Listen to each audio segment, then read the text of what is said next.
सादर नमस्कार, सादर जय जिनेंद्र। क्षमा ब्रेकिंग जैन न्यूज प्रतिदिन प्रातः दोपहर एवं रात्रि में देश भर से संपूर्ण जैन समाज से संबंधित सही और सकारात्मक समाचारों के लिए देखना और सुनना न भूलें। साथ में आपसे विनम्र निवेदन है कि यदि आपने इस चैनल को सब्सक्राइब नहीं किया है तो कृपया अवश्य कीजिए और शेयर और लाइक करके धर्म प्रभावना में सहयोगी एवं सहभागी बनिए। आज के इस दीक्षा महोत्सव के मुख्य अतिथि महामहिम राज्यपाल पंजाब श्री गुलाब चंद जी कटारिया उपस्थित हैं। मैं निवेदन कर रहा हूं आपसे बहुत सम्मान पूर्वक, क्योंकि अभी दीक्षार्थिनी बहनें कुछ मिनटों के पश्चात यहां आने वाली हैं। जो वेशभूषा, राजसी वेशभूषा आपने देखी उनकी, उस राजसी वेशभूषा का त्याग करके मुंडित सिर के साथ वो यहां आएंगे। अभी राजकुमार भाई कह रहे थे कि मैं भावुक हूं, अभी भावुकता का क्षण आने वाला है। उससे पूर्व हमारे महामहिम राज्यपाल महोदय अपने विचार, अपना उद्बोधन, अपना आशीर्वाद हमें प्रदान कर रहे हैं। श्री गुलाब चंद जी कटारिया। भगवान महावीर के चरणों में शत वंदन। अत्र विराजित उपाध्याय श्री विशाल मुनि जी के चरणों में वंदन। आशीष मुनि जी के चरणों में वंदन। सभी चरित्र आत्माओं के चरणों में वंदन। साध्वी श्री कैलाश कुंवर जी के चरणों में और सभी साधियों के चरणों में वंदन। धर्म प्रेमी सभी भाइयों और बहनों, आपको मेरा जय जिनेंद्र। सबसे पहले तो मैं एमपी साहब का, मैं इस समाज का एक हिस्सा हूँ। हाँ, जरूर मैं महामहिम हूँ, पर महामहिम के पहले मैं इस समाज का एक सामान्य श्रावक हूँ। उस नाते आपके यहाँ आने पर मैं समाज की ओर से, मेरी ओर से आपका बहुत बहुत स्वागत और अभिनंदन करता हूँ कि आपने हमारा मान बढ़ाया। ये हमारा सौभाग्य है कि एक तरह से सच में महामंत्री जी ने और समाज के बंधुओं ने मुझे जो आने का अवसर दिया, शिखर चंद जी साहब और अमित जी, आपका और समाज के सभी बड़ौद के बंधुओं का मैं बहुत ही आभारी हूँ कि इस पवित्र कार्यक्रम से मुझे भी जोड़ने का अवसर आपने दे दिया। जब तक अपना पुण्य नहीं होता है तब तक ऐसे अवसर से जुड़ने का सौभाग्य प्रभु नहीं देता है। कोई न कोई ईश्वर भी चाहता है कि आप जिस क्षेत्र में काम करते हो वहाँ ऐसे पावर हाउस से जुड़े रहो जिस पावर हाउस से जिंदगी जीने का अर्थ क्या है ये समझ में आता रहे और कभी भी रास्ता भटके नहीं, क्योंकि अपना जो रास्ता है वो टेढ़ा बांका है। 50 वर्ष भी सीधा निकल जाए पर एक क्षण भी ऐसा आता है कि कभी रपट जाए, तो रपट ना जाए इसलिए इस पावर हाउस से जुड़े रहते हैं। तो हमेशा ध्यान रहता है कि मैं किन वंशज का हूँ, किन संस्कारों में पला हूँ, किन महान आत्माओं को मैंने अपने आँखों से देखा है, उनके वचन मैंने सुने हैं। तो ये जो कुछ भी जीवन में आज थोड़ा बहुत जो कुछ है ना, वो आप ही गुरु कृपा के कारण से है, जिसके कारण से मैं राजनीति में अच्छे ढंग से चल पाया।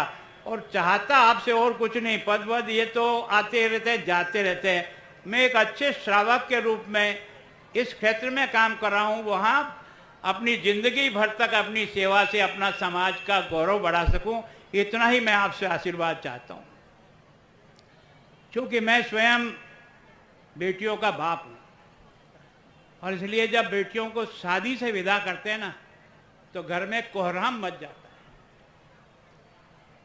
क्योंकि 20 साल तक, 22 साल तक उस बच्ची को पाला पोसा बड़ा किया। वो केवल और केवल विदा हो रही घर से, हमेशा के लिए नहीं। कभी भी आती रहेगी, जाती रहेगी, लेकिन ये विदाई बच्ची की ऐसी विदाई है कि जिंदगी का एक पूरा ही परिवर्तन है। अब न तो उस घर पे आना है, न कोई अपना रिश्ता है, न कोई संबंध है। अब तो इस वितराग मार्ग पे जो चल दिए हैं, बस इसको मजबूती से चलते रहें, ये सोच करके ये काम आगे बढ़ता है। आप और हम सब कितने भाग्यशाली हैं कि भगवान महावीर 2600 साल पहले हुए थे, लेकिन 2600 साल के बाद भी ये महावीर की परंपरा आज भी उतनी ताकत से जिंदा है और आज भी साधु और साध्वियां बन रही है।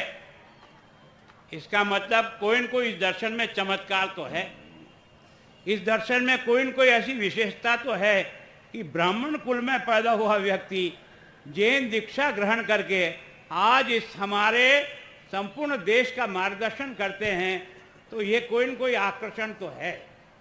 तो मैं सोचता हूँ कि हम सब बहुत भाग्यशाली हैं कि ऐसे संस्कारों में पैदा हुए हैं जहाँ हमें बचपन से कुछ सिखाया गया, गुरु भगवंतों के साध्वियों के चरणों में बैठने का मौका मिला और जीवन का अर्थ समझ में आया कि क्या होता है। तो मैं सोचता हूँ इन बहनों के वाक्यों को सुनकर के लगा कि हम सबके बोलने की कोई आवश्यकता ही नहीं है। उन्होंने सारा अर्थ समझा दिया कि वो कहाँ है और अभी जिस वेश में आएगी देख करके आपके स्वयं के अंदर के तंत्र हट जाएंगे कि एक इस प्रकार की सुंदर वेश में जिन बच्चियों को हमने यहाँ देखा वो आज एक ऐसे सफ़ेद वस्त्र पहन करके यहाँ आकर के जब बैठेगी तो सबके मन में एक इतना मन को अफसोस, क्या वास्तव में जीवन वो आई गई। कितनी भाग्यशाली हैं अपन सब, इनके दर्शन कर पा रहे हैं जिन्होंने अपना रास्ता चुना है उस कठिन मार्ग पर जिस पर चलना बहुत मुश्किल काम है। ये जो 5 महाव्रतों का पालन करना कोई तमाशा नहीं है।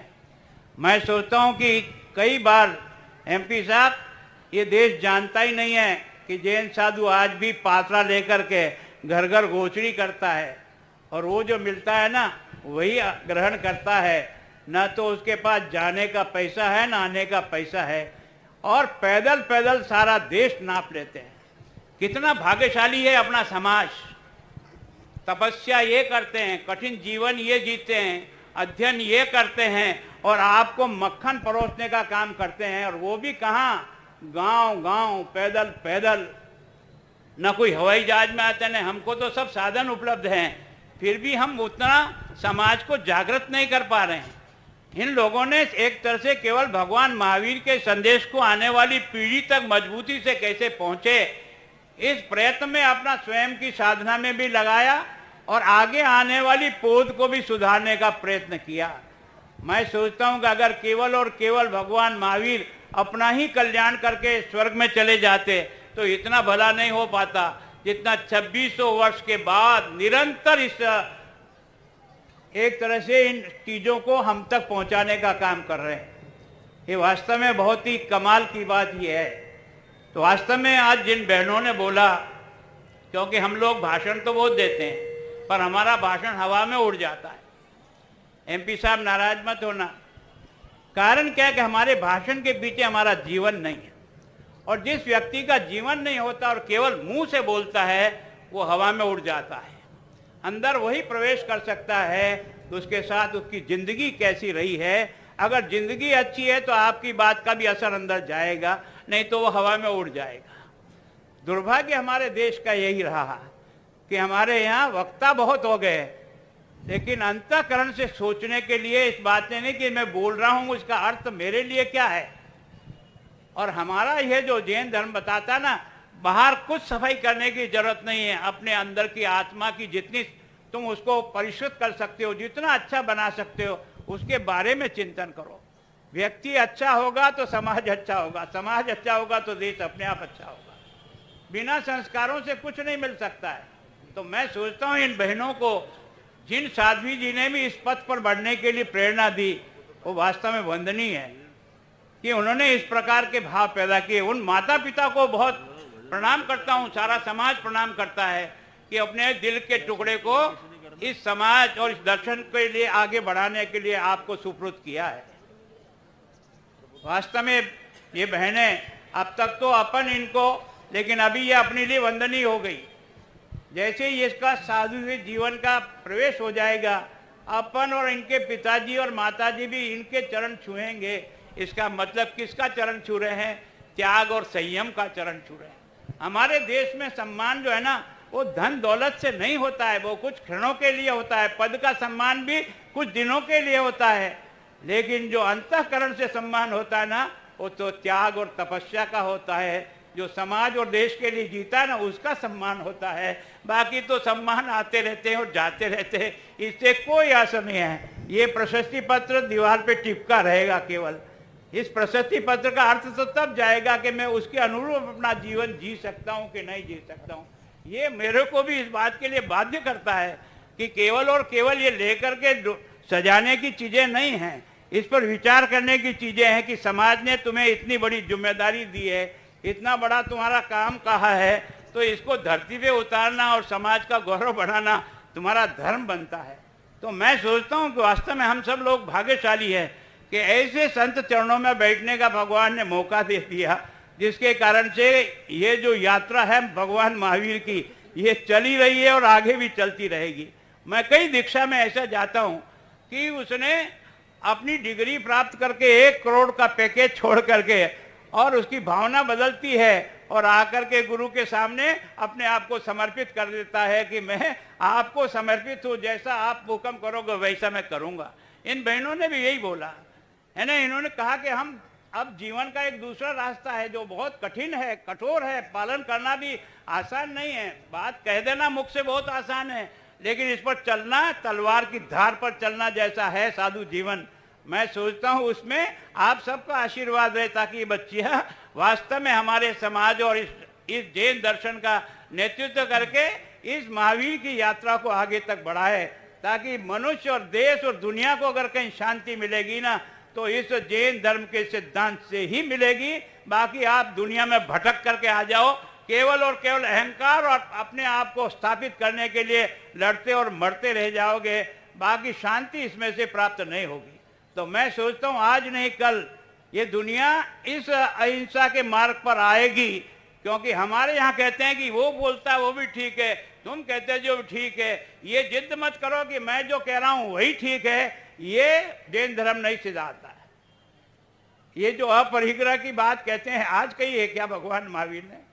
अपरिग्रह का मतलब क्या है? समाज के लिए सारी चीजें उनकी है। तुम अकेले 15 ड्रेस के बजाय 50 ड्रेस सिला करके पहनोगे, इसका मतलब तुम समाज की चोरी कर रहे हो। उतना ही रखो ना जितना तुम्हारे शरीर को और चलने के लिए आवश्यक हो, तब तो जाकर के ये अपरिग्रह का अर्थ समझ में आता है। बाकी अपरिग्रह का अर्थ कहाँ समझ में आता है? और मैं सोचता हूँ कि जो कुछ प्राप्त करते हो उसको वापस वितरण करने का भी हमारे बाप दादाओं ने सिखाया है। ये मातृ ऋण, पितृ ऋण, गुरु ऋण, ये क्या है? समाज ऋण, ये क्या चीज है? ये वही तो है कि तुम लोगों को जिस योग्य बनाया है तुम वापस उसको चुकाओ, नहीं तो तुम कर्जदार के रूप में मरोगे। और इस कारण से मनुष्य जीवन का अर्थ समझ में आने के लिए ये गुरुचरण ही हैं, जहाँ वास्तव में समझते हैं कि इस अगर आत्मा का उद्धार करना है ना, तो और कोई रास्ता नहीं है। अंतर ध्यान करो, अपनी बात को बंद, या अंतर को जितना अच्छा कर सकते हो। सच में बड़ौद समाज का मैं बहुत आभारी हूँ। आज से लगभग 33 साल पहले मैं यहीं जेल में गिरफ्तार हुआ था बड़ौद की, जब मैं कार सेवा करने के लिए 91 में जा रहा था। ये बड़ौद की नगरी है। जैन कॉलेज में थे। तो हमको तो वास्तव में ये क्या है कि कुछ ईश्वर योग होता है। काम करने वाले तो मेरे और भी कई साथी है, पर हर एक राज्यपाल नहीं बन पाया। इसका मतलब ये नहीं कि वो काम नहीं करते हैं या वो मेरे से छोटे हैं। मैं सोचता हूँ समाज का हर व्यक्ति मेरे बराबर का है। ये टेम्परेरी पद है जो आज है कल चला जाएगा, लेकिन समाज का प्यार और समाज का जो मेरा ऋण है ना, वो बना रहेगा। मैं उसको चुका पाऊंगा। मैं आपको इतना विश्वास, विशाल मुनि जी, आपको इतना एक तरह से मैं चाहता हूँ आपसे आशीर्वाद, और कुछ नहीं कि मैं बड़ा पद मिले या बड़ा नहीं मिले।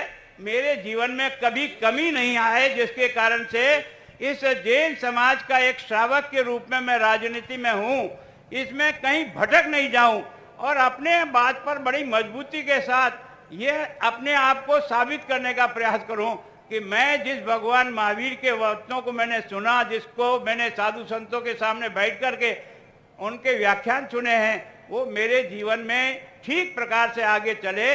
मैं इस पावर हाउस से जुड़ा लेना चाहता हूं।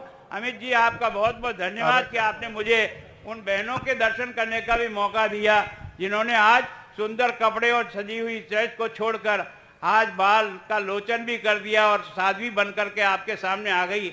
मैं सोचता हूँ इससे ज़्यादा करुण दृश्य कभी समाज में उपस्थित नहीं होगा जो आप और हम सब के सामने उपस्थित हुआ है।